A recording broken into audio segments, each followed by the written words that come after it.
Good evening good evening good evening. मैं सुमित शर्मा आप सबका स्वागत करता हूं आपके अपने चैनल या बैच जीत बैच में, जहां पर हम आज पहुंच चुके हैं lecture number 11 of chapter number 4। आपके सजेशंस में साथ साथ में पढ़ता जाता हूं, तो कई बार आप सजेस्ट करते हैं कि ये लॉन्ग वीडियोस आप मत डाला करिए, आप वन शॉट बनाइए। जी हाँ, वन शॉट भी आएंगे। जैसे आप देख रहे होंगे 11th के चैप्टर जो हम कर रहे हैं वो हम कैसे जल्दी जल्दी से कर रहे हैं। जल्दी जल्दी से मतलब करवा मैं सब कुछ रहा हूँ, बट कैसे वो 2 वीडियोस में एक चैप्टर सेल साइकिल वाला निपट गया। अभी मैं उसका डालने लगा हूँ वीडियो। मैंने देखा 180 मिनट लगे हैं, लगभग 162 मिनट्स। तो मैंने टाइटल में तो ये लिखा है इन 180 मिनट्स। ठीक है, सेकंड चैनल पे डाल रहा हूँ वो भी ऑफकोर्स। ठीक है ना, तो ऐसे हम करेंगे, हर चैप्टर को हम टाइम देंगे। ये चैप्टर को भी टाइम दे रहे हैं 15 16 17। मैंने आपको कल बताया था ना 16 से 17 लेक्चर लग सकते हैं इस चैप्टर में। तो उसके बाद इसका मैंने कहा तो है वन शॉट भी आएगा। वन शॉट भी आएगा, हर चैप्टर का वन शॉट डालूंगा यार मैं। जैसे आपने देखा होगा उसका डाल दिया गया है रिप्रोडक्टिव हेल्थ का। बाकी अभी तो जो 2 चैप्टर्स बच गए हैं पहले के, जो हो चुके हैं पहले, ये फोर्थ है ना, तो 3 में से एक तो डल गया, बाकी भी रिकॉर्ड कर लूंगा मैं। थोड़ा टाइम लगेगा उसके लिए भी, ऑफ कोर्स वाली बात है, वो भी मैं डाल दूंगा। फिलहाल हम आगे बढ़ते हैं, और मैंने आपको पहले भी बताया मेंडेलियन डिसऑर्डर्स हम कैसे कवर करेंगे यूजिंग एनसीईआरटी। तो वही मैं लेके आता हूँ। पहले मैं चेक कर लेता हूँ माइक ऑन है। जी हाँ, माइक इज ऑन। तो आप भी अपनी एनसीईआरटी ओपन करके रखिएगा। पेज नंबर है 90। कल हमने देखा था सिकल सेल एनीमिया, नहीं colour blindness, sorry colour blindness देखा था, और मेंडेलियन डिसऑर्डर्स को कवर करना स्टार्ट कर दिया था। पेडिग्री मैंने आपको कहा कि हम बिल्कुल एंड में करेंगे। अब अगला है आपके पास हीमोफीलिया। हेडिंग डाल लेते हैं, फिर मैं आपको पहले रीड करूंगा फिर समझाऊंगा। ठीक है ना, ऐसे थोड़ा सा और बेटर वे में आपको समझ आ सकती हैं चीजें। Haemophilia, this sex linked recessive, मैंने आपको क्या कहा, आपके सिलेबस में अगर सेक्स लिंक्ड कोई भी डिजीज है तो वो एक्स क्रोमोसोम वाली है, मतलब एक्स लिंक्ड है और रिसेसिव है। ठीक है, तो मैंने आपको बताया था सारी डिजीजेस जो भी आपके सिलेबस में है वो रिसेसिव ही हैं। which shows its transmission from unaffected carrier female to some of the male progeny has been widened studied। इसमें क्या कहा गया, अनअफेक्टेड कैरियर फीमेल। मान लो जैसे ये क्या है, अनअफेक्टेड कैरियर फीमेल है, मतलब मैंने मान लिया कि ये क्या है, फीमेल, और यहाँ पे कैरियर, तो मतलब ये वाला जीन अफेक्टेड है, एक जीन अनअफेक्टेड। कैरियर यही होती है। अनअफेक्टेड से देखो क्या कहा, unaffected carrier female to some of the male progeny.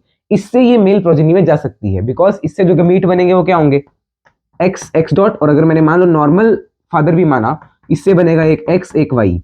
तो ये एक्स नॉट इस वाई के साथ जब जाएगा तो क्या आपको एक अफेक्टेड मेल नहीं मिल रहा है। तो यही कह रहे हैं कि some affected males can be produce by the female which is carrier. तो ये तो आपको पता ही है, कुछ नई बात नहीं है, हमने ये देखा था कल भी कलर ब्लाइंडनेस के केस में भी। तो ये सब पुराना है, बात आपको बताई गई यहाँ पे। अब देखना ये डिजीज कैसे जल्दी जल्दी खत्म हो जाएंगी। ठीक है, आगे देखना।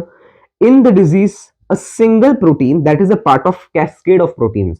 कैस्केड का मतलब एक पूरी यूनिट है, एक पूरा चैम्बर कह लो या यूनिट कह लो, पूरा एक लाइन ऑफ प्रोटीन्स में से एक सिंगल प्रोटीन में थोड़ा सा चेंज आ जाता है, जो कि किसमें इन्वॉल्व है, क्लॉटिंग ऑफ ब्लड। ब्लड की क्लॉटिंग में वो प्रोटीन जो है इन्वॉल्व होता है, उस पर इफेक्ट आता है। Due to this affected individual, अच्छा इसके कारण अब देखो ब्लड की क्लॉटिंग में अगर फर्क पड़ेगा, क्लॉटिंग मतलब अगर कट लगा तो वो थोड़ी देर बाद जम जाता है ना, उसको क्या बोलते हैं, क्लॉट बनते हैं, क्लॉट बोलते हैं कि ब्लड रुक गया, क्लॉट हो गया। ठीक है ना, तो अगर मान लो मेरे में ये वाला प्रोटीन जो चेंज हो गया, कैस्केड ऑफ प्रोटीन में से एक प्रोटीन पे इफेक्ट पड़ा, वो चेंज हो गया, फिर क्या, कट मारा, खून निकली जा रहा है, क्लॉटिंग हो नहीं रही। ठीक है, ये है इसका मतलब। देखना आगे देखो, due to this cut will result in non stop bleeding. छोटा सा कट होगा तो उससे भी नॉन स्टॉप ब्लीडिंग होगी। हेट्रोजाइगस फीमेल कैरियर, हेट्रोजाइगस मतलब ये क्या है, हेट्रोजाइगस अगर मैं ये बना रहा हूं तो ये होमोजाइगस है। वैसे एक फीमेल तो होमोजाइगस होती है, आपने पढ़ा ना, फीमेल ये क्या है, होमोजाइगस। बट यहाँ पे उसकी एक जीन कैसी है, अफेक्टेड, तो ये हेट्रोजाइगस कंडीशन हो गई। और हेट्रोजाइगस फीमेल कहाँ गया, कहाँ गया, हाँ, फॉर हेमोफीलिया के लिए अगर हेट्रोजाइगस है, मे ट्रांसमिट द डिजीज टू सन। इससे सन को हो सकती है। तो हमने कल ही देखा था रिसेसिव सेक्स लिंक्ड, सन को कौन देगा, सन को कौन देगा, मदर, यस, और फादर किसको देगा, देखो अगर वाई लिंक्ड है तो फादर देगा, अगर एक्स लिंक्ड है रिसेसिव है तो सन देगा, और मदर को कौन देगा, फादर। मदर को देने के लिए, सॉरी डॉटर को देने के लिए फादर अफेक्टेड होना चाहिए, और मदर भी या तो अफेक्टेड या कैरियर। मतलब डॉटर को कोई भी बीमारी आसानी से नहीं हो रही। डॉटर के केस में अगर कोई मान लो बीमारी है डॉटर को, कोई ऐसी डिजीज जेनेटिक डिसऑर्डर है, तो उसमें फादर या तो फादर तो अफेक्टेड होना ही चाहिए, बिकॉज अगर फादर अफेक्टेड है दैट मींस एक्स वाई, मतलब एक्स वाला उसका अफेक्टेड है, और फीमेल में तो फादर एक्स ही देगा ना, वाई तो फादर मेल के केस में देता है, फीमेल में एक्स ही देगा। और रिसेसिव है दैट मींस जो एक्स जा रहे हैं दोनों के दोनों कैसे होना चाहिए, अफेक्टेड, मतलब ये एक्स अफेक्टेड होना चाहिए। अगर ये एक्स अफेक्टेड है फिर चाहे रिसेसिव हो या डोमिनेंट हो, तो ये तो ऑफकोर्स कैसा है, अफेक्टेड ही इंडिविजुअल है, अफेक्टेड ही मेल है। कैसे समझ आएगा, पिछला लेक्चर देखो जाके, इतने बढ़िया तरीके से समझाया मैंने, ठीक है। फादर अफेक्टेड, देन है मदर, फादर की जगह हम वो लिखते हैं सन डॉटर, ठीक है। अगर मान लो डॉटर को अफेक्ट करना है, ठीक है ना, डॉटर पे अफेक्ट करना, तो फादर को तो ये होना ही पड़ेगा। अच्छा मैं डॉटर का ही बता रहा हूँ, डॉटर में फादर के पास तो यही होना चाहिए ना, फादर तो अफेक्टेड चाहिए ही चाहिए। और मदर कैसी हो सकती है, मदर या तो कैरियर भी हो सकती है, बिकॉज कैरियर एक बार तो ये वाला देगा, एक बार ये वाला देगा। अगर कैरियर ने ये वाला दिया फादर तो यही देगा, कैरियर ने ये वाला दिया फादर ने ये वाला दिया, तो क्या डॉटर को डिजीज नहीं हो जाएगी, एक्स नॉट मतलब डिजीज, ठीक है। या मदर मान लो दोनों ये दे रही है, इसमें भी x not x not x not, तीनों ही एक्स नॉट आ रहे हैं, हर एक दो फीमेल बनेगी, दोनों की दोनों एक्स नॉट वाली, दोनों की दोनों अफेक्टेड वाली बनेंगी, ठीक है ना। ये मैं आपको बताना चाह रहा हूं, मतलब क्या वही सब रिपीट हो रहा है चीजें जो आपने पिछले लेक्चर में पढ़ी हैं। तो यहाँ पे वही आए देखने जिसने पिछला लेक्चर देखा, लेक्चर नंबर 10, जिसमें हमने मेंडेलियन डिसऑर्डर्स पूरा आपको समझाया अच्छे से कि रिसेसिव में क्या होगा, सेक्स लिंक्ड में कैसे कैसे चलेंगे हम, देखना वहां पे जाके देखना आप। आगे देखते हैं। Possibility of a female becoming a hemophilic is extremely rare because ये कैसी है, X linked है। कल भी बताया था X linked में फीमेल्स बहुत कम बीमार होंगी। देखो, because mother of such a female has to be at least a carrier, because उसकी मदर तो कैरियर होनी चाहिए, एटलीस्ट कैरियर, कम से कम कैरियर। मदर नॉर्मल नहीं चलेगी, फादर नॉर्मल नहीं चलेगा, फादर को अफेक्टेड होना पड़ेगा, मदर या तो कैरियर हो या अफेक्टेड हो। देखो, at least a carrier and the father should be haemophilic unviable in the later stage of life. The family pedigree of Queen Victoria shows a number of hemophilic descendants as she was a carrier of the disease. ये भी कहा कि queen Victoria में भी, उसकी family में भी ये जो है डिजीज देखा गया था, जो कि डिसेंडेंट था, मतलब चलता जा रहा था ये डिजीज, ठीक है। अब हम इसके बारे में जैसा जैसा एनसीईआरटी में कहा वैसा वैसा हम थोड़ा सा आपको लिखवा भी देते हैं, ठीक है। हर डिजीज के बारे में हम ऐसे ही करेंगे, पहले डिजीज यहाँ से पढ़ेंगे, यहाँ पे लिखेंगे, फिर एक बार आपको समझाऊंगा मैं, ऐसे आपकी डिजीजेस जो है वो अच्छे से याद हो जाएंगी आपको, ठीक है ना। तो 7 मिनट हो भी गए हमें करते हुए, आज थोड़ा छोटा छोटा दिख रहा है बोर्ड पे। Let's start with the haemophilia. सबसे पहला थोड़ा बड़ा बड़ा लिखता हूं, सेक्स लिंक्ड है, और सेक्स लिंक्ड में भी कौन सी, एक्स लिंक्ड है, और रिसेसिव है। रिसेसिव डिजीज का क्या मतलब, दोनों की दोनों अफेक्टेड डिजीज, अफेक्टेड एलील्स होनी चाहिए, एक फीमेल में और एक मेल में। एक्स वाली है, एक्स वाली है ना, एक्स लिंक्ड, तो वो अफेक्टेड ही चाहिए बस, रिसेसिव है। और इसमें हमने क्या पढ़ा, a protein from a cascade of proteins, proteins के पूरे कैस्केड में से अ सिंगल प्रोटीन लिख लो, a single protein from a cascade of proteins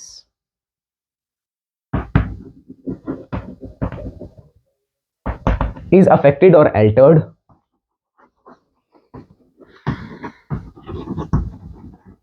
is affected or altered which affects the coagulation of blood. Coagulation means clotting of blood, coagulation of blood. A single protein from a cascade of proteins is affected or altered which affects the coagulation of blood, ठीक है। वो blood में, blood का coagulation उसमें अच्छे से नहीं हो पाएगा। सो कॉमा अ स्मॉल कट, एक स्मॉल कट से भी,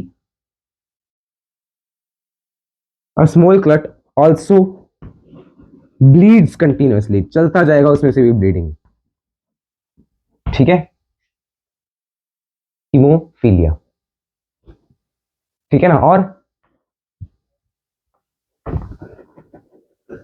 female carrier passes this disease to son. Female carrier son को देगी, बिकॉज सन में क्या चाहिए, एक्स अफेक्टेड चाहिए। एक्स कौन देता है सन को, फादर या मदर, फादर तो वाई देता है ना अगर सन है तो मदर ही दे रहा है एक्स अफेक्टेड वाला, तो उसको एटलीस्ट एक कैरियर होना चाहिए। अगर वो मान लो अफेक्टेड है फीमेल तो ऑफ कोर्स सन 100% अफेक्टेड होगा। Female carrier passes this disease to son. Next, for daughter to have this disease या to for daughter, हाँ ये लिख लो, to have the disease, अगर डॉटर को डिजीज है the mother should at least be hemophilic, नहीं should at least be a carrier, कि mother come से कम एक कैरियर हो, and father should be hemophilic, hemophilic। और क्या लिखा है यहाँ पे ब्रैकेट में लिखा था ना कुछ, देखो वाइटल लिखा है क्या, नहीं लिखा है अनवायबल इन लेटर स्टेज, मतलब ज्यादा देर तक नहीं जी पाएगा वो। ऑफ कोर्स यार, ब्लड अगर छोटे से कट से ही आपका हट रहा है तो आपको कितना केयरफुल रहना पड़ेगा। हल्का सा आप मतलब मान लो गिर गए कहीं, थोड़ा सा कट लग गया, थोड़ा सा क्या कट, बड़ा कट लग गया, कुछ जख्म हो गया, तो वहां से ब्लड निकलता जाएगा, ठीक है ना। तो ये है इसमें, ठीक है। अभी हम इसके भी थोड़े बहुत क्रॉसेस वगैरह देखेंगे। I hope so this is clear to you. इसके क्रॉसेस और पिछले वाले के क्रॉसेस लगभग सेम ही है, मैं देख रहा था प्रॉपर दिख रहा है क्या, हाँ यस, तो यही है इसमें, ठीक है। इसको नोट करो, फादर का बता दिया, डॉटर का बता दी, ठीक है, yes everything is covered here, कुछ भी ऐसी चीज नहीं है जो हमने छोड़ दी हो। क्रॉसेस का मैंने आपको क्या बताया, क्रॉसेस हम उसमें भी करेंगे। अच्छा क्वीन विक्टोरिया वाला पॉइंट रह गया, वो भी लिख लो। Queen Victoria's heredity study also shows that she is also a descendant of it, she is also a descendant of this disease।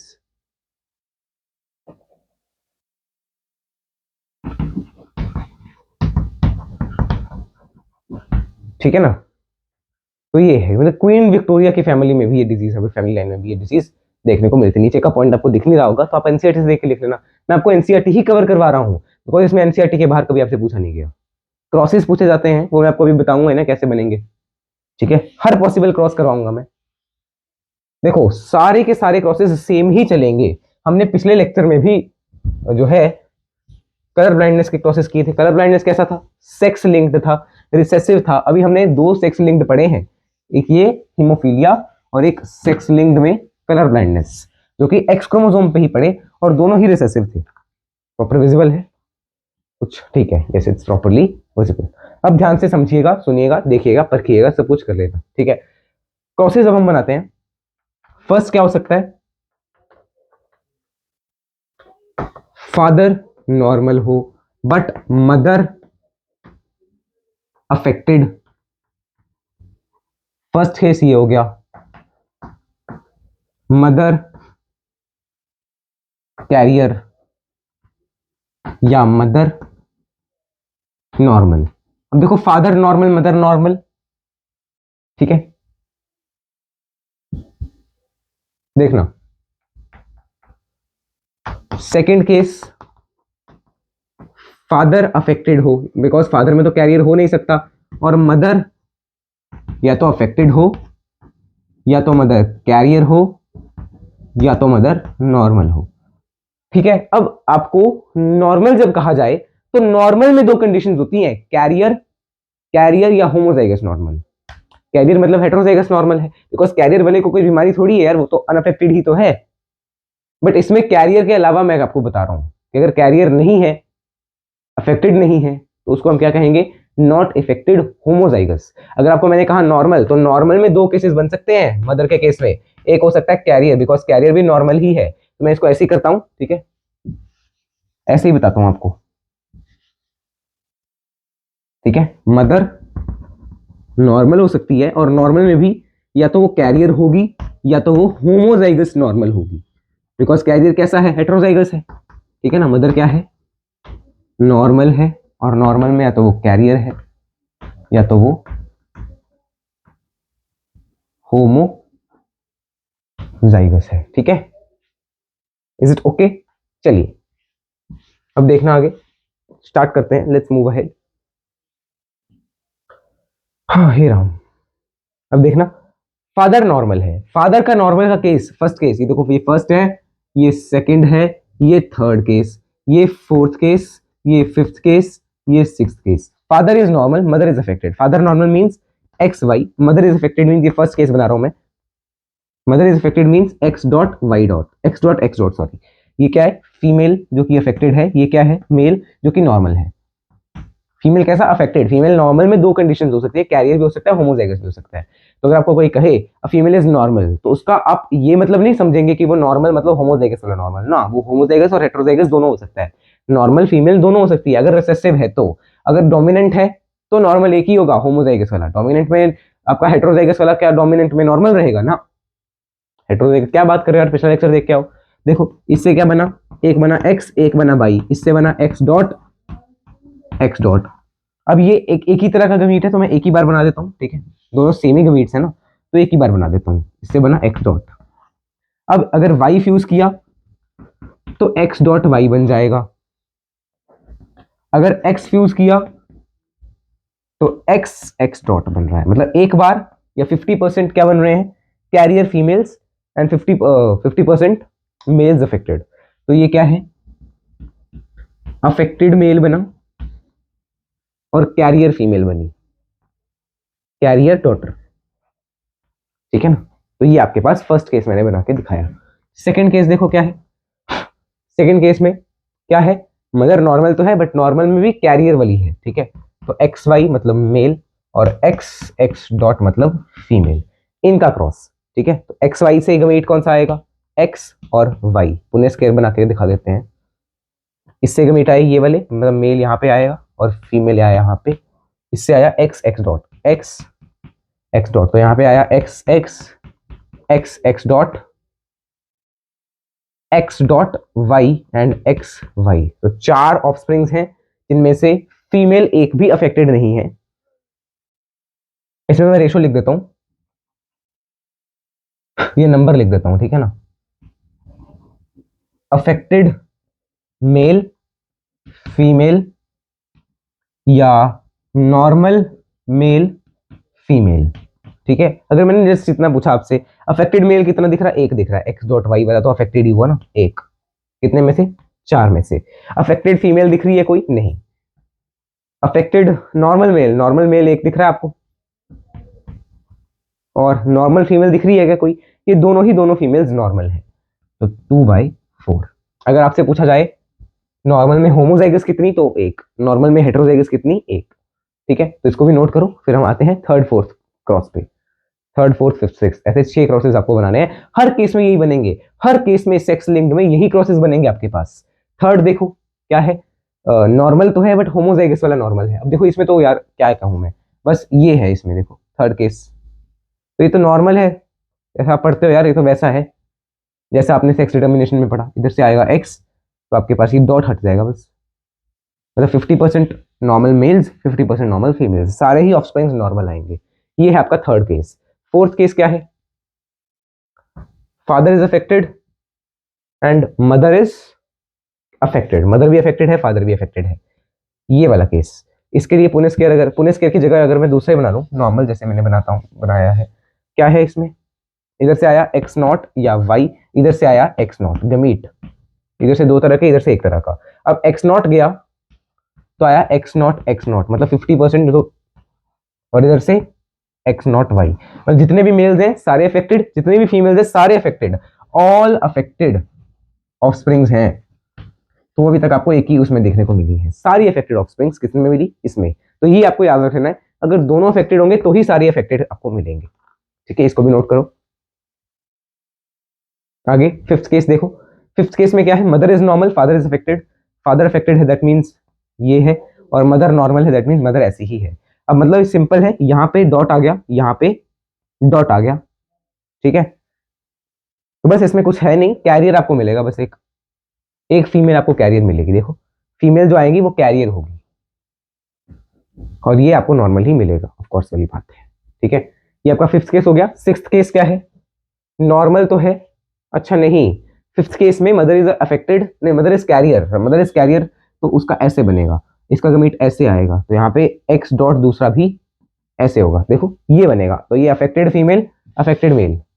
एक मिनट, कुछ गड़बड़ हो गई है। अच्छा हाँ, गड़बड़ मैंने समझ ली क्या है। इसमें तो दो तरह के गमीट्स बनेंगे ना, हमने एक ही तरह का बना दिया। यहाँ से आया एक्स नॉट वाई, यहाँ से आया एक्स नॉट और एक्स, ये गमीट्स हैं। ये क्या है? गमीट्स। फ्यूजन देखो, x not x not x not x, मतलब फीमेल्स कितनी? दो फीमेल बन रही हैं, उन दो में से एक फीमेल अफेक्टेड, एक फीमेल कैरियर। मेल में X not Y X Y, मतलब एक अफेक्टेड है और एक नॉर्मल है मेल, ठीक है ना। इसको लिख लो, रिजल्ट आप खुद लिख लेना, कौन सा अफेक्टेड में क्या है, नॉर्मल में क्या, ठीक है, वो आप खुद लिखना, कितने नॉर्मल कितने अफेक्टेड। 6 देखो, होमोजाइगस है female, homozygous normal, that means ये वाला केस है फीमेल का, और फीमेल का गमीट ये वाला आएगा। अगर फीमेल का गमीट ये वाला तो क्या है, ऐसे आएगा, देखो, ठीक है। ये फादर अफेक्टेड ही है अभी भी, तो इसमें क्या आ रहा है, कोई अफेक्टेड आ रहा है? नहीं, इसमें कोई अफेक्टेड नहीं आ रहा, ठीक है। इसको नोट करो, note it down. Yes sir, so now let's move ahead. After haemophilia, haemophilia के बाद let's come towards the next which is, I think so, sickle cell anaemia आ ही गया मेरे ख्याल अब, या फिनाइलकेटोन्यूरिया होगा या सिकल सेल एनीमिया होगा, ठीक है। एनसीईआरटी आप अपनी साथ ही रखिएगा। सिकल सेल एनीमिया है नेक्स्ट, हेडिंग डाल देते हैं पहले, फिर आपको समझाते हैं। सिकल सेल एनीमिया, ये ऑटोसोमल है, मतलब ये एक्स या वाई इन पे नहीं है। बाकी जो 22 पेयर्स है ना, आपके पास कितने 23 पेयर्स होते हैं, उनमें से एक पेयर होता है सेक्स क्रोमोसोम का पेयर, बाकी ऑटोसोम्स होते हैं। तो ऑटोसोमल है ये, ऑटोसोमल मतलब बाकी पेयर में से है, सेक्स वाले पेयर में से नहीं है, सेक्स क्रोमोसोम्स वाले पेयर में से नहीं है, ठीक है। तो सिकल सेल एनीमिया देखना, this is an autosome linked recessive trait. मैंने आपको क्या कहा, आपके सिलेबस में सिर्फ रिसेसिव वाली ही डिजीजेस हैं, that can be transmitted from parents to the offsprings when both the partners are carrier for the gene. समझना इस बात को, अगर दोनों कैरियर होंगे, अब इसमें देखो, देखना कल मैंने आपको क्या बताया था, नॉर्मल मतलब सेक्स लिंक्ड वाले कल मैंने आपको समझा दिए थे, उसमें मेल भी कैरियर हो सकता है, फीमेल कैरियर होगी। अगर मैंने कहा सेक्स लिंक्ड नहीं है, ऑटोसोमल लिंक्ड है, पहले आपको ये समझा देता हूं, ऑटोसोमल लिंक्ड, ये समझना ध्यान से। अच्छा, ऑटोसोमल लिंक्ड का क्या मतलब हुआ, देखो पहले सिकल सेल एनीमिया से पहले ये समझा देता हूं, फिर आपको आगे सिकल सेल एनीमिया समझ अच्छे से आ जाएगा, फिर आपको सारी ऑटोसोमल अच्छे से समझ आ जाएंगे ना। ऑटोसोमल, ऑटोसोमल का मतलब है not on X comma Y chromosome, इन पे नहीं है, on 22 pairs accept 23rd pair कौन सा होता है, सेक्स क्रोमोसोम्स का पेयर होता है आपके पास। यू ऑल नो ह्यूमंस में कितने क्रोमोसोम्स होते हैं, 46 में से 23 एक टाइप के, 23 दूसरे, ये दोनों आपस में सिमिलर होते हैं।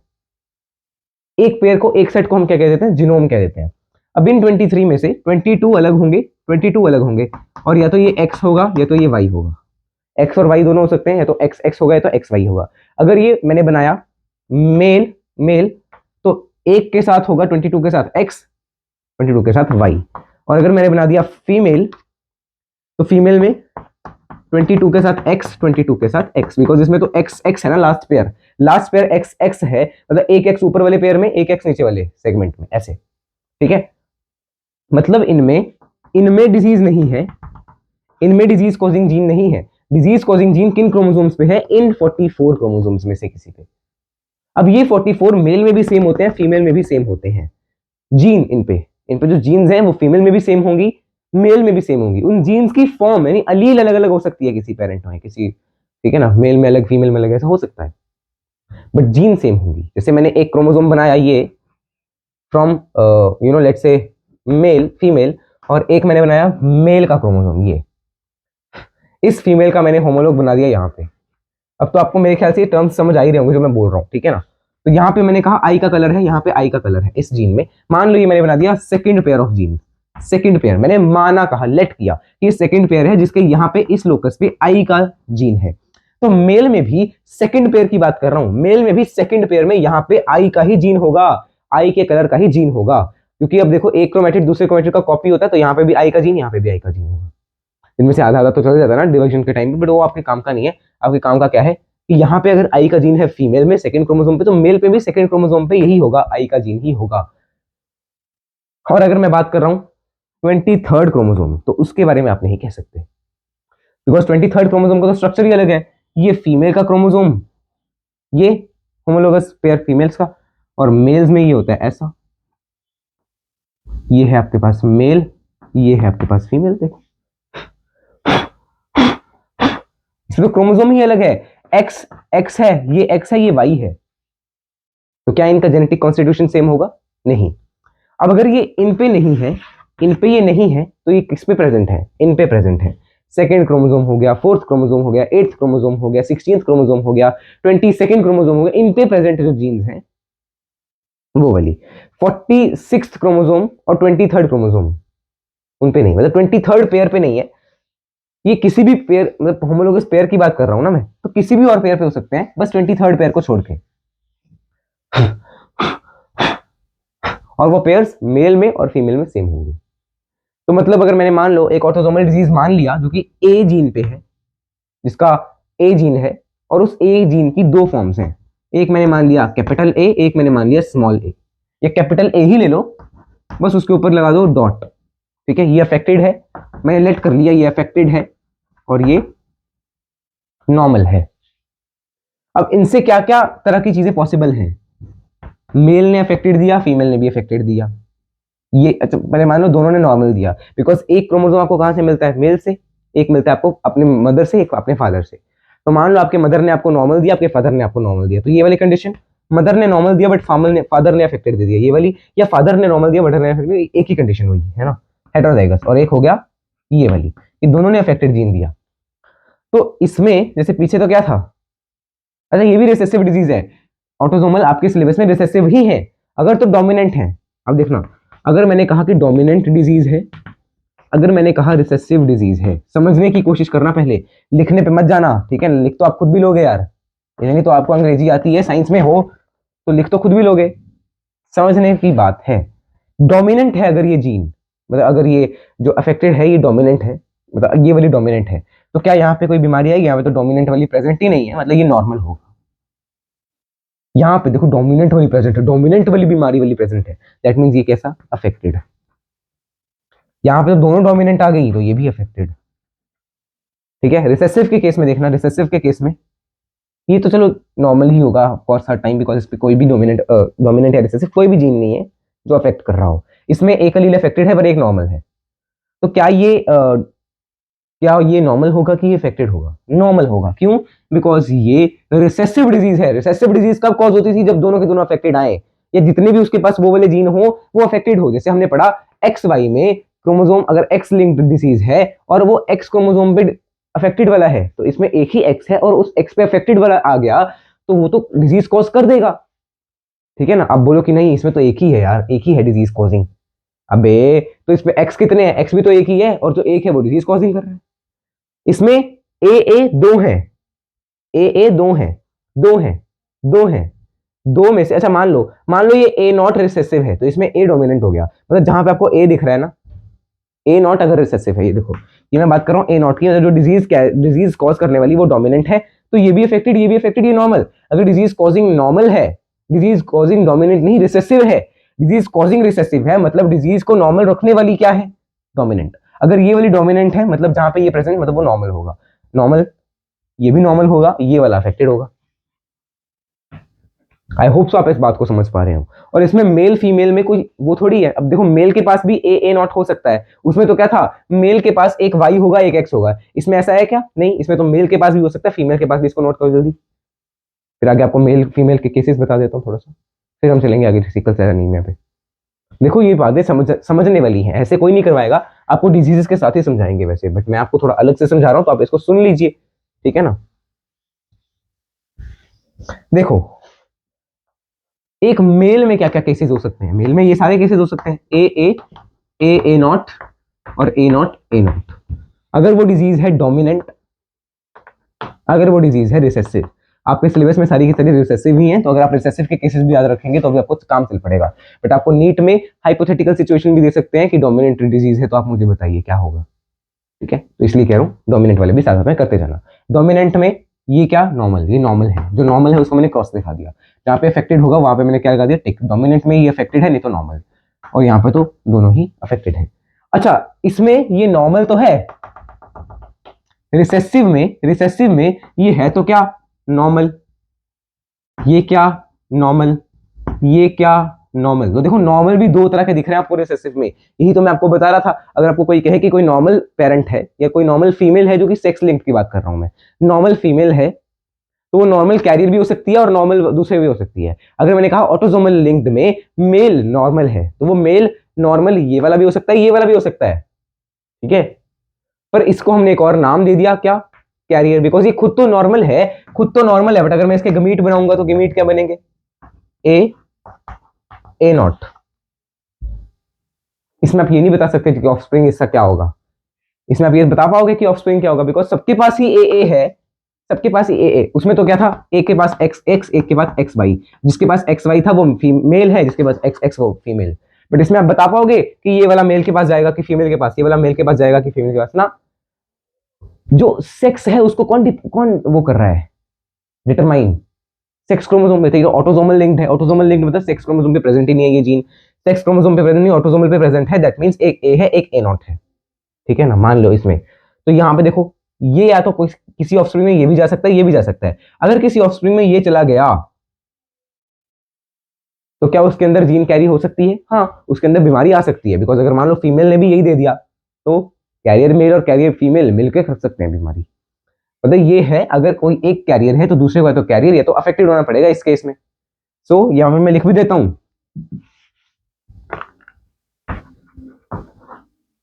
To pass on the disease, कौन सी डिजीज, ऑटोसोमल, किसकी, रिसेसिव की बात कर लेते हैं पहले। To pass on the autosomal recessive disease क्या क्या हो सकता है, one parent should be carrier, एक पेरेंट को कैरियर होना चाहिए, and second parent should be carrier और अफेक्टेड, ठीक है ना।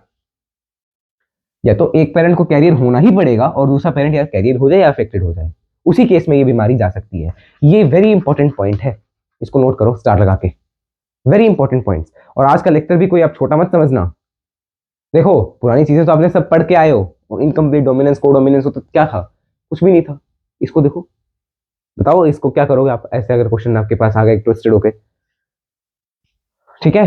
तो पेडिग्री एनालिसिस जब आएगी तो उसमें हम इन्हीं डिजीजेस का एक चार्ट बनाते हैं, ठीक है ना, और वो बहुत जरूरी चीज है। उसमें से आपको नीट में से क्वेश्चन 100% दिखेगा, और अगर मान लो सीबीएसई में वो वैसे क्वेश्चन आ गए तो वो सीबीएसई का पेपर टफ पेपर कहलाएगा। नीट का पेपर तो नीट में तो आता ही है हर साल, पेडिग्री एनालिसिस मोस्ट प्रोबेबली। चलिए अब स्टार्ट करते हैं हम सिकल सेल अनीमिया। आपने ऑटोसोमल डिजीजेस के बारे में थोड़ा सा पढ़ लिया आप।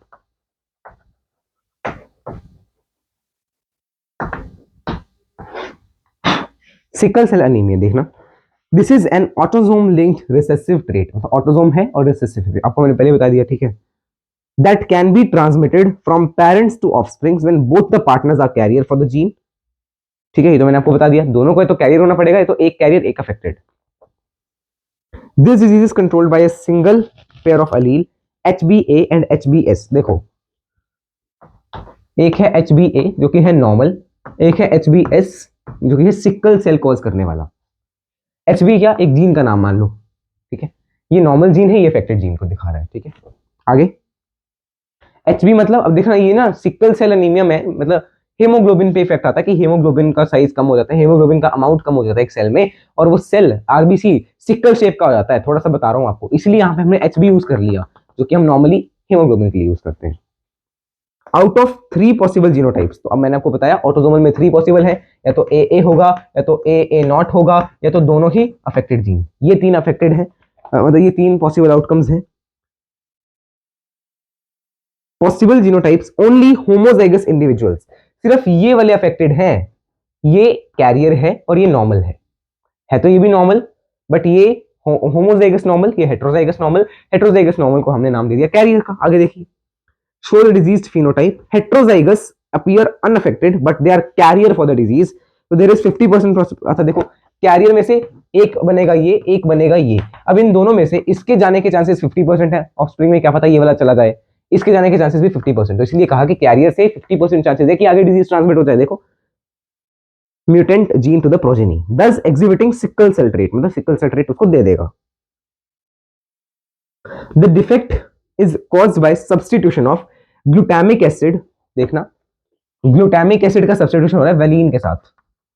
वेलिन किसकी जगह ले रहा है? ग्लूटामिक एसिड की जगह ले रहा है, रिप्लेस कर रहा है ग्लूटामिक एसिड को वेलिन। ठीक है, मतलब वेलिन आ रहा है ग्लूटामिक एसिड की जगह। Eight the 6th position of beta globin chain of haemoglobin molecule, haemoglobin molecule में कुछ एक चेन है बीटा ग्लोबिन चेन, उसमें 6वीं पोजीशन पे आना तो ये चाहिए। ठीक है ना, देखो आना तो क्या लिखा है, क्या लिखा ध्यान से पढ़ो, आना तो ये चाहिए ग्लूटामिक एसिड, पर आ क्या रहा है? वेलिन। अच्छा, अगला चैप्टर खोलिए जरा, आपकी एनसीईआरटी आपके पास ही होगी, अगला चैप्टर खोलना, एक टेबल बना होगा वहां पे, देखो पेज 1112 वहां पे देखो वेलिन का क्या है और ग्लूटामिक एसिड का क्या है। देखो देखो ध्यान से, GLU मतलब ग्लूटामिक एसिड और VAL मतलब वेलिन। चेक करो इस पेज पे, देखो VAL, देखो GUU GUC अलग अलग कोड्स आपको दिख रहे होंगे, पेज नंबर 112। ये मैंने आपको कल भी बताया था, ATGC बताया था क्या? AT से चढ़ेगा, GC से, जब मैंने आपको DNA के बारे में थोड़ा सा बताया, म्यूटेशन जब बताया था। तो यहाँ पे थोड़ा सा आपको और बता देता हूँ, क्या A हमेशा T से बॉन्ड होगा। देखना, ये एक स्ट्रैंड है DNA की, ये DNA की सेकंड स्ट्रैंड है। अगर DNA की एक स्ट्रैंड पे A है तो उसके ऑपोजिट सेकंड स्ट्रैंड पे उसी पोजीशन पे T होगा, जो कि कैसे जुड़ा होगा? हाइड्रोजन बॉन्डिंग के साथ। ठीक है, अब मान लीजिए इस DNA से RNA बनना है। RNA बना सकते हो, अगले चैप्टर में पढ़ेंगे। इससे अगर मुझे RNA बनाना है तो RNA कैसा होगा? मैंने मान लिया कि ये वाली स्ट्रैंड जो है RNA को कोड कर रही है, एक स्ट्रैंड को, ये वाली। ठीक है ना, तो A की जगह RNA में क्या आएगा? इसका ऑपोजिट, मतलब T आ जाएगा RNA में। पर RNA में T नहीं होता, तो T की जगह RNA में U होता है। ठीक है ना, तो इसीलिए आप देखो कोड क्या क्या लिखे हुए हैं यहाँ पे, U को यूज किया हुआ है, C को यूज किया, A को यूज किया, G को। अब वो वाला पेज भी साथ में खोल लो, कहां गया वो, समझना इसको ध्यान से, क्या लिखा है यहाँ पे देखो, आगे देखना। The substitution of amino acid in the globin protein results with single base substitution eight the 6th codon. Codon कल बताया था, ट्रिपलेट। कोडोन बताया नहीं होगा, बट फिर भी अभी बता देता हूँ। देखो ATGU, मैंने मान लो ये बताया, मैंने RNA बना दिया, AUGUC UGAU, ये मैंने बना दिया एक RNA, इसमें मैंने तीन का पेयर ले लिया। इस एक 3 ट्रिपलेट को क्या बोल देंगे हम? कोडोन बोलते हैं। इस कोडोन में किसी एक बेस पेयर में चेंज कर रहे हैं क्या? अब वो चेंज पढ़ो क्या क्या है। अच्छा, वो वाला पेज भी खुला रखना अपने पास, दोनों पेजेस आपके साथ में खुले होने चाहिए, 112 और 91। अब देखो पेज पे क्या लिखा है, substitution of amino acid in the globin protein results due to the single base substitution. एक सिंगल बेस सब्स्टिट्यूट हो रहा है कोई ना कोई, कैसे? एट द 6th कोडोन, 6वां कोडोन है, of beta globin gene from, देखना GAG, अब A की जगह क्या आ रहा है? GUG, इसकी जगह ये आ रहा है। ये किसको कोड कर रहा था? ये कोड कर रहा था ग्लूटामिक एसिड को। ये किसको कोड कर रहा? वेलिन को। इसीलिए क्या कहा हमने? Glutamic acid replace by valine. और ये कैसे रिप्लेस हो रहा है? अल्फा बीटा ग्लोबिन चेन में 6th कोडोन में एक बेस पेयर चेंज हो रहा है, ए की जगह गलती से यू लग जा रहा है, और उस गलती के कारण हमारे पास ग्लूटामिक एसिड की जगह वेलिन आ रहा है, जो कि हमारे आरबीसी की शेप को चेंज कर दे रहा है। अब आगे पढ़िए, देखो the mutant haemoglobin molecule undergoes polymerisation under low oxygen tension. तो इसमें पॉलीमराइजेशन होती रहेगी, ठीक है ना, और मतलब बहुत लो ऑक्सीजन टेंशन होगा, जिससे शेप आरबीसी की चेंज हो जाएगी। नॉर्मल शेप कैसी होती है? ऐसी, आपने पढ़ी होगी ना, नॉर्मल शेप ऐसी होती है स्फेरिकल, तो कैसा हो जाएगा? ऐसा, सिक्कल सी शेप का। सिक्कल कैसा होता है? आपने एक पढ़ा होगा ना, ये सिक्कल मसल सेल होते हैं जैसे, ठीक है ना। देखो यहाँ पे लिखा तो हुआ है from biconcave to elongated sickle like structure. आपको ये देखो पिक्चर भी दिखाई हुई है, 90 पेज पे पिक्चर दी हुई है आपको। देखो ये दिया ना, सिक्स्थ जो है, देख लो मैंने क्या कहा, एक कोडोन कोई एक प्रोटीन दे देता है। तो वैसे ही जो जी वाला कोडोन था वो दे रहा था ग्लूटामिक एसिड का कोड, ग्लूटामिक एसिड हमें प्रोटीन में, ठीक है। तो ये जो है 6th कोडोन था, सिक्स्थ कोडोन के सेंटर वाले पेयर में एक ही जगह यू आ गया, जिससे GUG बन गया, और GUG ग्लूटामिक एसिड नहीं देगा, GUG दे रहा है वेलिन। इसके कारण क्या हो गया, आपका प्रोटीन चेंज हो गया। देखो वेलिन आ गया। अब आगे देख लो क्या, म्यूटेंट हेमोग्लोबिन, जो हेमोग्लोबिन अब है जिसमें ये वाला आ गया, उसमें पॉलीमराइजेशन होती रहेगी। बोले अंडरगोज पॉलीमराइजेशन, आप पढ़ेंगे ये बायोटेक्नोलॉजी में क्या आता है। तब तक के लिए आप थोड़ा शांत रहिए। पॉलीमराइजेशन होगी कहाँ पे, लो ऑक्सीजन प्रेजेंस में, ऑक्सीजन कम है, ऑक्सीजन टेंशन कम है, इसलिए क्या होगा, आरबीसी की शेप इससे ये बन जाएगी। समझ पा रहे हो इस बात को?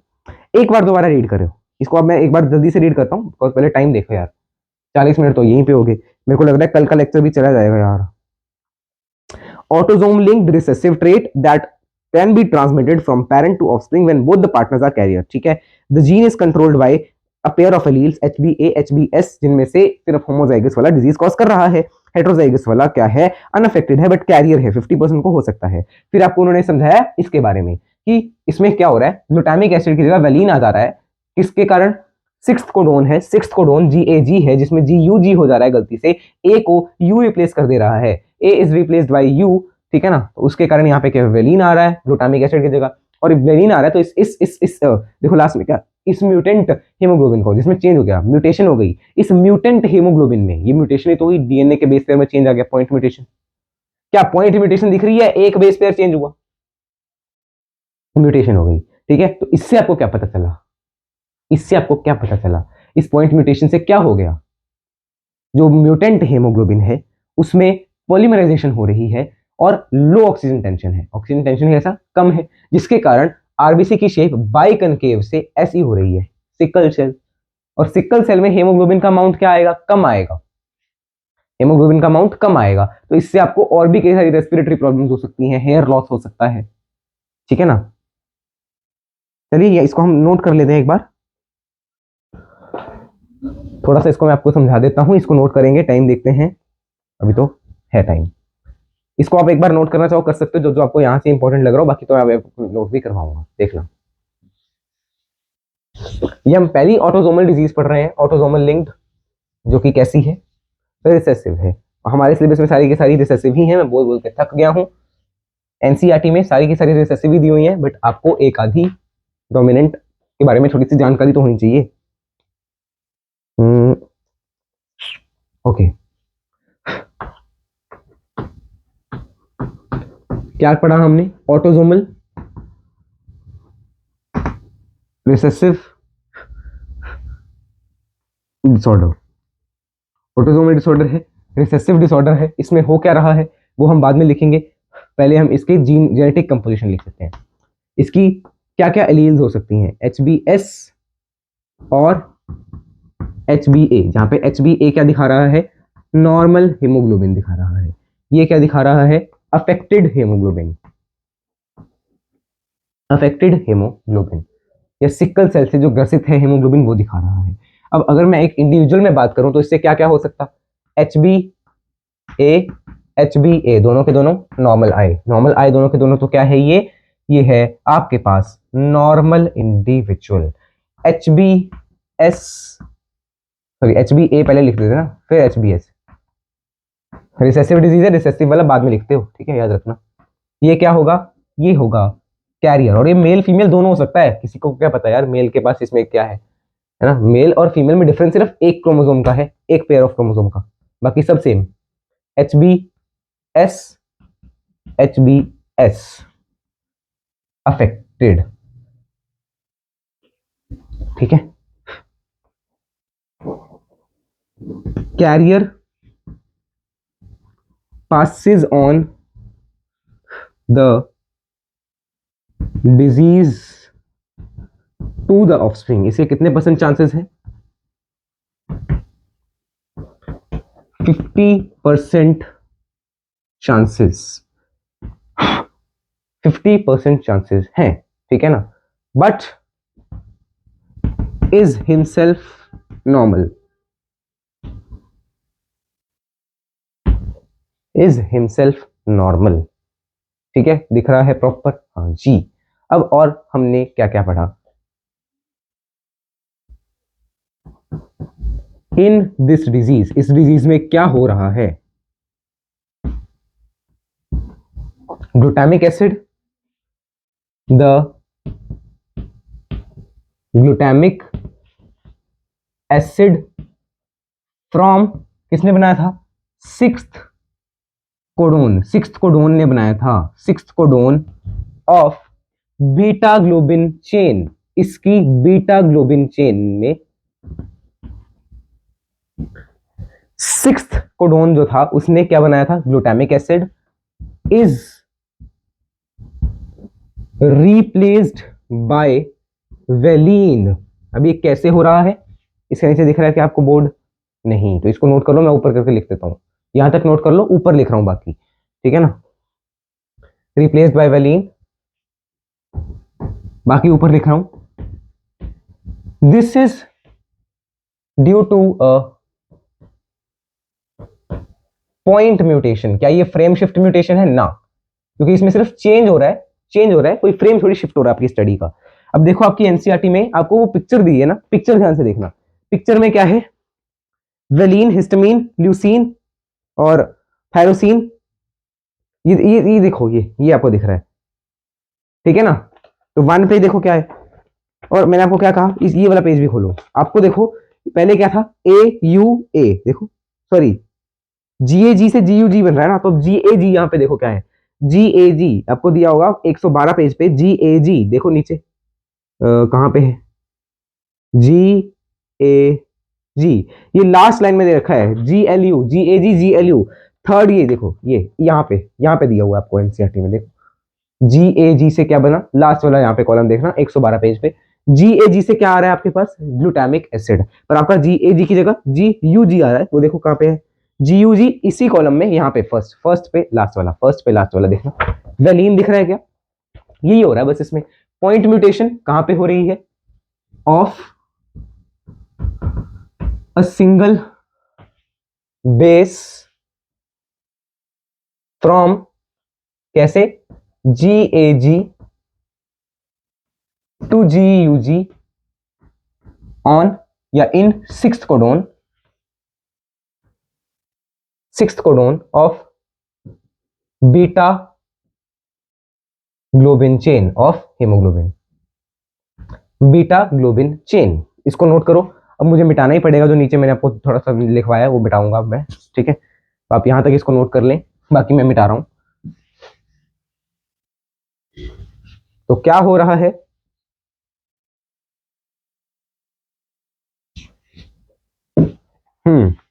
एक मिनट, कहां पे थे हम? हाँ, इसमें देखो लास्ट में आपको ना, ये सारे ना आपके काम के हैं।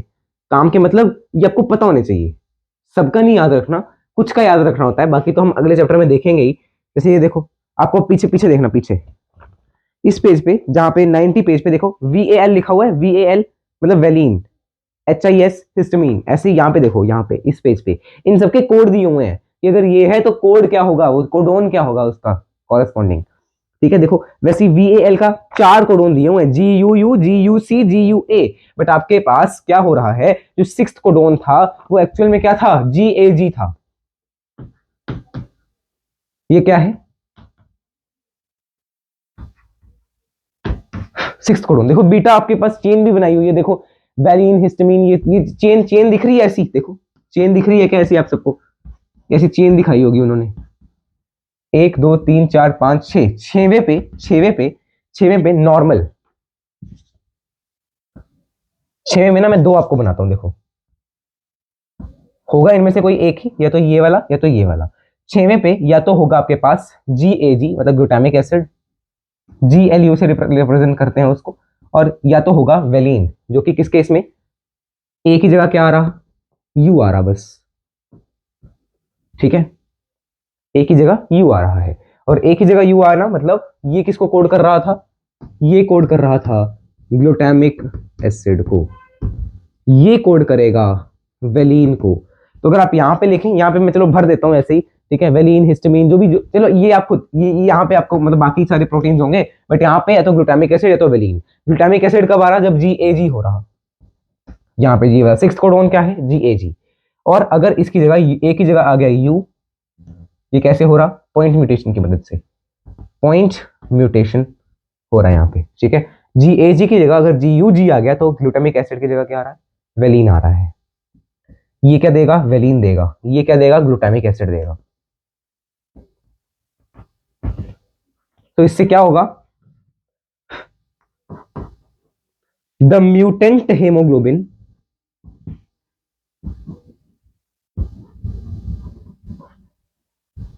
पॉलीमराइजेस, पॉलीमराइज मतलब खुद को ऐसे रिपीट करता जाएगा, खुद के कॉपीज टाइप बना लेगा, ऐसा समझ लो। The mutant haemoglobin polymerises and in low oxygen tension, oxygen का टेंशन क्या है, लो है, comma the shape of RBC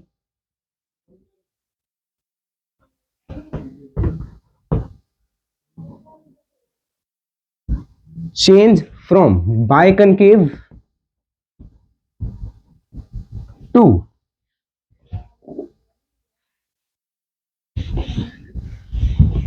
biconcave to sickle shaped, sickle shaped.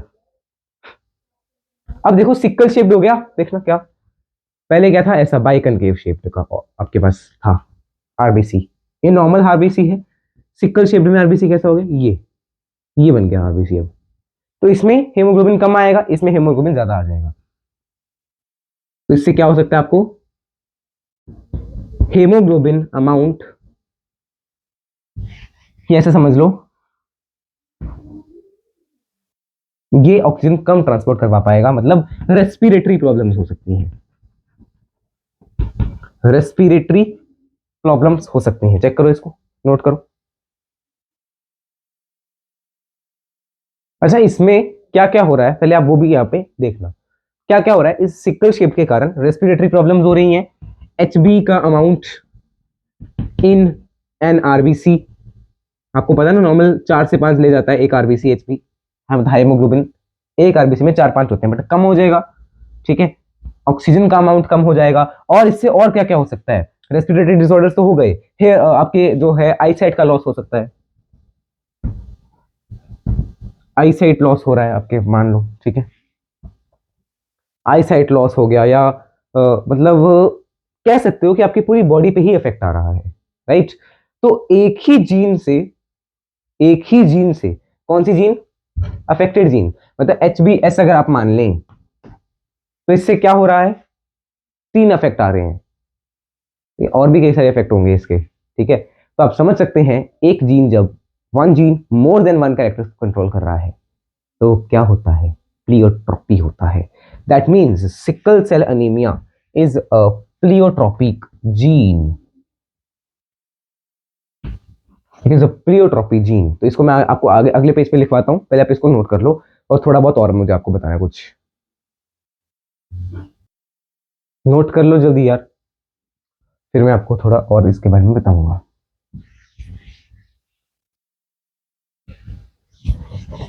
SCA से इसको मैं लिख दूंगा अब, ठीक है, SCA मतलब सिकल सेल अनीमिया, ध्यान से सुनना है इसको भी, अभी ये बहुत इंपॉर्टेंट चीजें हैं जो मैं आपको अभी बता रहा हूँ, इनसे आपको एक एग्जांपल मिल गया, देखो प्लियोट्रोपी का, अभी फिनाइल कीटोन्यूरिया आएगा, वहां पे भी आपको देखोगे प्लियोट्रोपी आ रही है, ठीक है।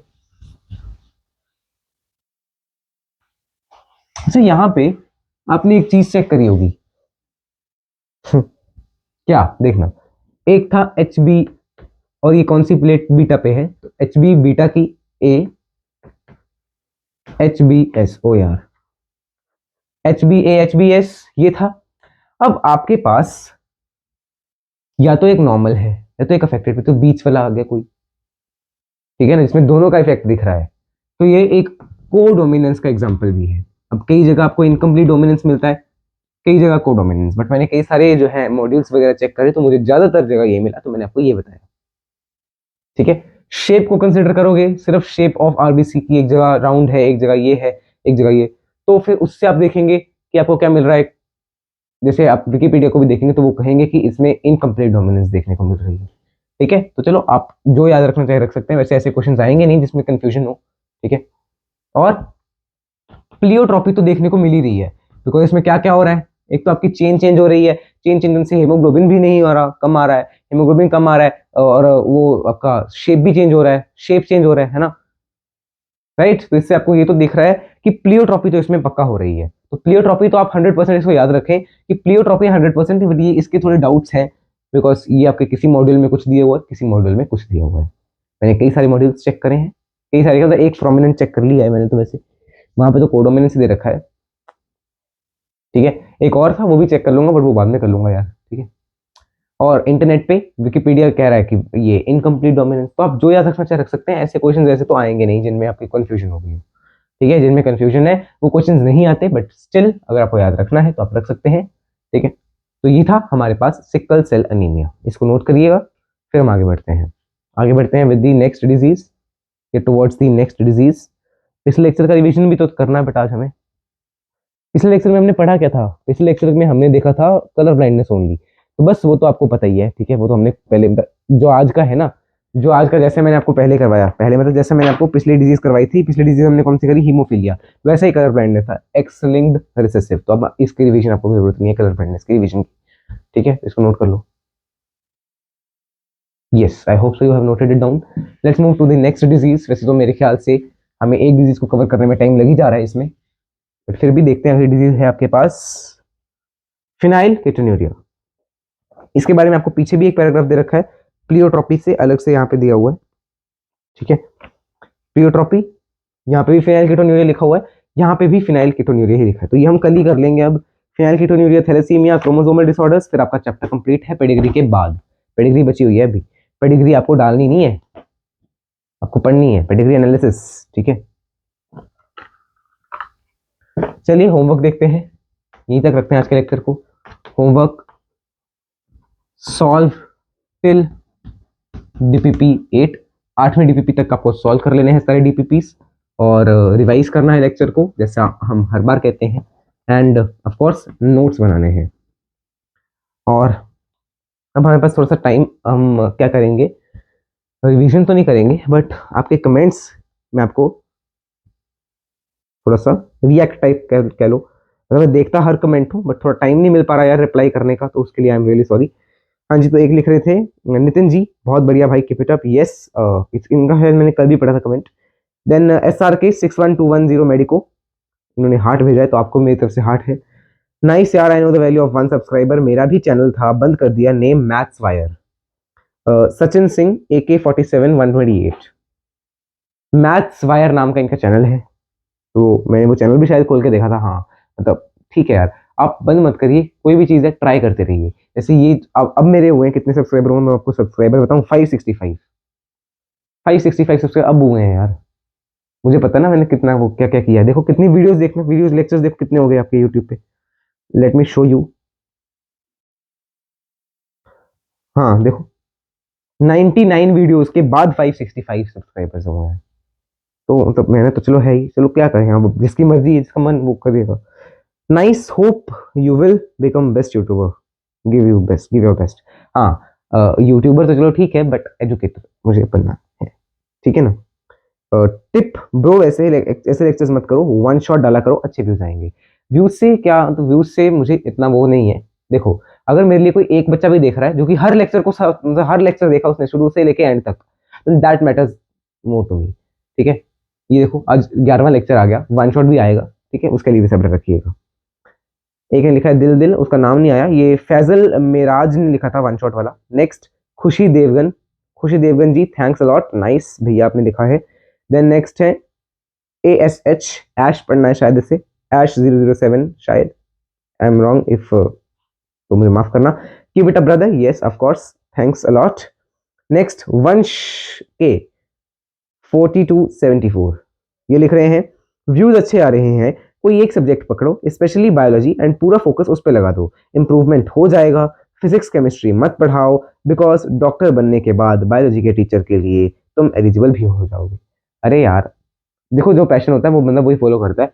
अब जैसे मैं इस साल तो नहीं पढ़ा रहा, बट अगले साल मैं फिजिक्स केमिस्ट्री भी स्टार्टिंग से पढ़ाने की कोशिश करूंगा, ठीक है। यू शुड, इन्होंने लिखा है, you should follow Tarun sir lecture instead of any other teacher, because after following him you can even teach botany to other teacher. हाँ ठीक है, एवरी टीचर इज बेस्ट, ऐसा तो देखो हर टीचर अपनी तरफ से अपना बेस्ट ही देता है। जैसे मैं यहाँ पे आया हूँ, वीडियो बना रहा हूँ, कई बार मुझे भी सेटिस्फेक्शन नहीं होती यार, आज टॉपिक कम कवर हो पाया है, या आज मैं समझाने में कोई मतलब गलत, जैसे कल की वीडियो में मुझे सेटिस्फेक्शन हो गई। कल मैंने क्या बताया था आपको, मतलब समझाया कम था, मतलब कुछ टॉपिक्स मतलब जितने मैंने सोचे थे उतने नहीं। क्रोमोसोमल डिसऑर्डर्स मैंने देखो 2 लेक्चर चल पड़ा, आज दूसरा लेक्चर है क्रोमोसोमल डिसऑर्डर, मैंने तो सोचा कल ही हो जाएगा खत्म, पर थोड़ा लंबा चल पड़ा बिकॉज आपको समझाने में टाइम लग गया। ठीक है, तो वही होता है, हर टीचर अपना बेस्ट ही देता है। ठीक है, तो कोई टीचर माड़ा या कोई टीचर अच्छा नहीं होता। डोंट कंपेयर एनी टीचर, यही मेरे कहने का मतलब है। और मैं किसी के नोट्स से नहीं पढ़ाता, किसी के नोट्स में नहीं मैच करके देखना, किसी के नोट्स मैच नहीं होंगे, मिक्स मैच होगा। क्या मतलब, मैंने देखो हर टीचर के नोट्स मैंने खोल के देखे हैं जो ऑनलाइन में है, हर टीचर के नोट्स, और ऑफलाइन तो मेरे पास कोई मॉड्यूल्स भी है, वहां से मैं देख के आपको बताता हूँ कि कौन सी चीज़ किस में कैसे लिखी क्या है। ठीक है, और किस टीचर ने कैसा करवाया है। आगे जैसे एक मतलब जूलॉजी में आपने देखा होगा, वहां पे भी बच्चे कमेंट कर रहे थे सारे। ठीक है यार, दैट्स अप टू यू, मैंने उनको तो लाइव पर कर भी दिया था मैंने। लगे रहो इनिशियल फेज में, ये भी इन्हीं का कमेंट है, सभी बेकार ही वीडियो बनाते हैं, धीरे धीरे इंप्रूवमेंट होता है। अब 500 प्लस सब्सक्राइबर्स मिल गए हैं, तो कुछ सालों बाद 500 के भी हो सकते हैं। जी हाँ, बहुत बहुत शुक्रिया आपका, आपने मुझे सलाह दी। ठीक है, और आई रेस्पेक्ट योर सलाह। पहले मैं इसकी फोटो खींच लेता हूँ ना। आई रेस्पेक्ट योर सलाह, ठीक है ना। क्या आपको मेरी वीडियो बेकार लगती है क्या? चलो ठीक है, होती भी हो सकती है। हाँ, सेल पे लिख रहे हैं उबैद खान जी, तो आपको भी। Next, new 07 short TV nice explaining, आपकी एज क्या है प्लीज रिप्लाई। ये मैं अभी नहीं बताऊंगा एज क्या है, बट देखो रिप्लाई तो कर दिया ना। आगे, अच्छा एक कमेंट आगे आएगा, पहले उससे पहले 2 कमेंट और हैं। गौरव, गौरव अंकित 11, I am a NEET aspirant. I study in Kota Ellen Institute, but I finally say it's awesome lecture and also information really informative लिखना होगा, information really I will appreciate to you one day you guys famous, keep doing really। हाँ मतलब ठीक है यार, Kota level के भी हो सकते हैं लेक्चर्स। ठीक है, अब ये कुछ मतलब ठीक है, ओके, अगर आप कह रहे हैं आप पढ़े हैं एलन से तो ठीक है, अगर आपको लग रहा है कि अच्छा है तो आप इसको आगे भी शेयर करिएगा। If you are able to teach being in 12th, it means you have understood the concept well. So bro, you can write NEET, go ahead, become doctor। ये है Dikshit Sadananda. Okay, I'll next. Devendra Singh लिख रहे हैं पैदा होते ही teaching start कर दिया। अच्छा, इनको रिप्लाई भी आया किसी का, दीक्षित सदनंदा। अरे इनका तो अभी ऊपर कमेंट पढ़ा मैंने। अच्छा, ऊपर ये लिख रहे हैं कि अगर आप टीच कर सकते हो तो आप मतलब बहुत बढ़िया, आप आगे जाके डॉक्टर बनिए। ठीक है, और यहाँ पे इनको जिन्होंने कहा पैदा होते ही टीचिंग स्टार्ट कर दिया, उसने कहा हाँ भाई कर दिया। ये तो ये ऐसे कर रहा है, डिफेंड कर रहा है, हाँ भाई कर दिया तुझे क्या। ये तो ये ऐसे कर रहा है, हाँ भाई कर दिया, हाँ पैदा होते ही कर दिया, देख कैसा है। साड़ों बाज आ जाओ थोड़ा। साहिल लिख रहे हैं सबको यूनिकॉर्न, इसी में लिखा है इन्होंने, सबको यूनिकॉर्न कंपनी बनाना है, वैसे पढ़ाया ठीक ही है। इस लेक्चर से पहले रिवाइज किया होगा किसी टीचर के नोट्स से। हाँ भाई, हाँ मैंने बहुत रिवीजन की थी यार, एक लेक्चर बनाने के मैंने बहुत रिवीजन हर हर टीचर से पूछ लिया मैंने, हर टीचर से, अरे इसका क्या होगा, इसका क्या होगा, ये कैसे। Thanks a lot. सौरभ मंडल ने दिल भेजे हैं, आपको भी दिल भाई, बहुत अच्छा है भाई, यस आपको भी दिल। ठीक है, बट 12th, अच्छा सुखेंद्र सिंह जी ने लिखा ब्रो रियली मैं भी ऐसे ही पढ़ाना चाहता हूँ, बट 12th में हूँ, मैनेज नहीं हो पाती हैं चीजें। ओके यार, देखो 12th में हो तो फिर बाद में बना लेना। ठीक है, या अभी मैनेज कर सकते हो तो भी बना लो। Bro keep it up, it was helpful. Saksham ने लिखा yes will surely keep it up, good लिखा है इलेक्ट्रिक चार्जेस वाले चैप्टर में, देखो उस पर कमेंट आया 10 दिन पहले। नाइसली एक्सप्लेन ब्रो लिखा है सुष्मिता मनहार ने। सारस पे ने लिखा था good. Then Sammy not Sammy ने लिखा different way, yes different way, okay. Next है टू गुड, मैं भी ऐसा करना चाहती हूँ बट नहीं हो पाता है, लाइटनिंग का प्रॉब्लम बहुत होता है। आगे इन्होंने लिखा और बोर्ड पर नोट करी चीजें दिखती नहीं है, बहुत सी वीडियोस है मेरे पास, बट मेरा भी बहुत मन है। तो आप भी बनाइए यार, कुछ नहीं होता, लाइटिंग से कोई फर्क नहीं पड़ता यार। ठीक है, अब ये बोर्ड क्या है ये, ठीक है ना, बोर्ड भी कईयों को अब डिजिटल वाला चाहिए। अच्छा, ये है मीनाक्षी द्विवेदी, मीनाक्षी द्विवेदी जी। तो ये मैंने देखा कि हर वीडियो पे लगभग इनका कमेंट होता है, मतलब ये पढ़ रहे हैं शायद यहाँ से, तो नाइस क्लास इन्होंने लिखा है, तो आपको भी मतलब मेरी तरफ से तो जय श्री कृष्ण, राधे राधे, आगे बढ़ते रहिएगा। Harshit Verma, what is your qualification, भैया जरूर बताएंगे, जल्द बताएंगे। Bro how do you even do it, keep it up. OP boys so हमने लिखा है तो ओपी ओपी ओपी, पहन लो टोपी। आ गई है ठंड, आ गई है ठंड, मैं हो रहा हूँ मोटा, मोटी थोड़ी बोलूंगा। अगर है मीनाक्षी द्विवेदी जी ने प्लीज हिंदी मीडियम वालों के लिए पढ़ाइए। अरे यार ये पॉसिबल नहीं है, मैं इंग्लिश मीडियम से हूँ। रीजनरेशन नहीं, रिग्रेशन ऑफ एंडोमेट्रियम, पता नहीं क्या लिखना चाहता है ये बच्चा।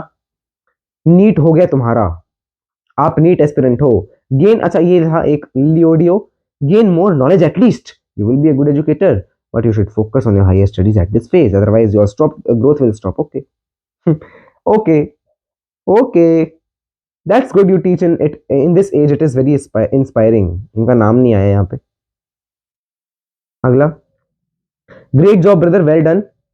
शाहजैर, क्या ये, Shahzeb Rajput, sorry if I am pronouncing your name wrong. वाह यू लाइक टू बी अलग सर, ओके, विपिन राय ने लिखा है। नेक्स्ट, रियलिटी तक, bro provide your special notes and trick to attract your audience, myself ex NEET student 2023 rank 367, by the way nice video, keep it up. Okay, surely will keep it up, और मैंने notes आपको provide कर ही रहा हूँ, कर रहा हूँ। कहाँ पे, Telegram channel class X Y, X I का, वहाँ पे आपको 11th के नोट्स मिल रहे हैं, जीत एक्स आई नाम से, ठीक है। आज थोड़ी सी आपकी से वार्तालाप हो जाए ना। अर्पित ने लिखा कीप इट अप, ब्लेसिंग, आज ही आपकी ब्लेसिंग्स मैंने ले ली। मीनाक्षी द्विवेदी जी ने फिर से लिखा नाइस, फिर से लिखा है हिंदी मीडियम वाले के लिए भी बनाइए यार, मैं नहीं बना पाऊंगा। Nice and keep it up, Meenakshi ji ने ही लिखा ये भी। फिर एक और यूजर है, thanks for info, yes thanks for info, किसमें, अच्छा सिलेबस वाली वीडियो में। First comment, respect for Jeet sir, Subodh Rathore, अरे यार मेरे लिए क्या रिस्पेक्ट रख रहे हो, भाई तो तुम्हारा भाई, मेहनत करते रहो, कर रहे हैं भाई। ये लिखा है एनके सिंह, एनके सिंघानिया ने। Good lecture Priya Gujjar, thanks a lot. Board level के लिए भी बनाओ प्लीज, तन्मय सहगल, जल्द बनाएंगे। What to watch, keep doing it, 8 अगस्त @8 अगस्त ने लिखा ये, ठीक है। तो यस, थैंक्स अलॉट। हाँ ये कर लो पहले, हम फट गए पढ़ पढ़ के, और ये कहाँ से आ गया है। अरे देखो यार, मैं बताऊं मैं कहाँ से आया, ऐसे गया था, ऐसे जब वीडियो बना के आता हूँ फिर ऐसे आता हूँ, कैसे हो आप सभी लोग, मैं सुमित शर्मा, आपका स्वागत करता हूं, ऐसे आता हूँ भाई, या ऐसे मान लो, hey guys welcome to a new blog, जैसे मर्जी मान लो यार, तो अलग ही लगा हुआ है इनका। अभी और सही से रट के आओ, ये लिखा है मनीष राज ने, अच्छा वो ऊपर वाला था यू शॉर्ट्स का, ये वाला है मनीष राज का, अभी और सही से रट के आओ भाई, तब आना। Why are you demotivating him, Ayush Kumar, तुम्हें लगता है मैं डीमोटिवेटेड हूँ, अभी क्या लिखा इसने, अभी और सही से रट के आओ, हा हा, I am very funny, he is very funny, amazing lecture, Pranjay Yogi, keep it up bro. Charchit Singh, चर्चित जी आपकी चर्चा हो रही है, थैंक्स फॉर प्रैक्टिस DPP 1 पे किसी ने लिखा है। Principles of inheritance and variation वाले लेक्चर में लिखा है मिशन MBBS, यस जी मिशन MBBS, किसका, नसीरा फ्रीदी का, ओके। रिप्रोडक्टिव हेल्थ में वन शॉट में हेल्पफुल, थैंक यू। देखो वन शॉट्स आपके लिए बड़े हेल्पफुल होंगे, आई एम डेडली, ये तो वो कमेंट्स थे जिनका मैंने रिप्लाई नहीं दिया अब तक, ठीक है, मेरे पास पड़े हुए हैं यार ये, ठीक है ना, और मैं किसी न किसी दिन तो करूंगा ही, रिप्लाई लिख लिख दूंगा टाइम में अगर मुझे मिलेगा, ठीक है। तो आप सब सेफ रहिए, सुरक्षित रहिए, और डिप्रेस्ड मत रहिएगा प्लीज, डोंट बी डिप्रेस्ड। देखो डिप्रेशन नाम की कोई चीज होती भी है या नहीं भी होती, ये वैसे तो मुझे पता नहीं है, मतलब मान लो हाँ, मतलब एक कई बार ऐसा होता है कि बंदे के लाइफ में बड़े डिप्रेसिव फेज होता है, उस टाइम पे क्या करना चाहिए, राधा राधा राधा राधा राधा राधा नाम जप करो, जो आप मानते हो, जिसको आप मानते हो, वाहेगुरु वाहेगुरु वाहेगुरु, जिसको आप मानते हो, ठीक है, राधा राधा राधा राधा राधा राधा राधा राधा, सुख की अनुभूति आपको खुद होगी, ठीक है, और चाहा तो ईश्वर आपको उस दुख से बाहर निकाल देंगे। बाकी तो मैं कोई संत महात्मा नहीं हूँ जो आपको समझा पाऊँ, और अगर आपको कुछ डिप्रेशन टाइप लग रहा है तो आप किसी संत महात्मा की वीडियो देख सकते हैं, जैसे इस्कॉन के जो हैं अमोघ लीला जी, उनकी देख सकते हैं, या जो प्रेमानंद महाराज जी हैं, ठीक है ना, उनकी देख सकते हो, कई सारे ऐसे हैं जिनकी आप वीडियोस देख सकते हो डिप्रेशन से निकलने के लिए, ठीक है ना। और आदतें सुधारो अपनी, ये मैं कहना चाहूँगा। कई सारी ऐसी चीज़ें होती हैं जो बच्चों को ले, मतलब एज सच मैं कहूँ कि यंग जनरेशन को डुबा रही हैं। नशा कह लो, नशा, काम वासना आपको अगर समझ आए, मतलब किसी की तरफ ऐसे अट्रैक्ट हो जाना, जैसे 1 मिनट में अट्रैक्ट हो गए किसी की तरफ, व्हाट इज दिस, ठीक है। चलिए फिर यहीं तक देखो मैं ज्ञान दे नहीं पाऊंगा क्योंकि अभी मैं भी आपकी एज का ही हूँ, ठीक है, कल को क्या पता मेरे साथ क्या हो जाए, ठीक है। बस यही कहूंगा, अपना जीवन अच्छे से बिताइए, घर वालों को समय दीजिए, खुद को समय दीजिए, फिर पढ़ाई को भी आपको साथ में रखना है। पढ़ाई को पैरेलल चलाओ इसके। ऐसा नहीं है कि पढ़ाई में से आप सोने के लिए टाइम निकाल रहे हो, हाँ वो भी ठीक है कि आप पढ़ाई कर रहे हैं उसमें से आप थोड़ा टाइम निकाल रहे हैं। ऐसा नहीं होना चाहिए कि आप पढ़ते ही जा रहे पढ़ते ही जा रहे पढ़ते ही जा रहे, आपके पल्ले भी कुछ नहीं पड़ेगा फिर। ठीक है, तो बस यहीं पे आज के लेक्चर को एंड कर देते हैं। चलिए फिर मिलते हैं लेक्चर में, तब तक के लिए जय श्री कृष्ण, राम राम, सीताराम, राधेश्याम, श्रीमन नारायण, राम राम।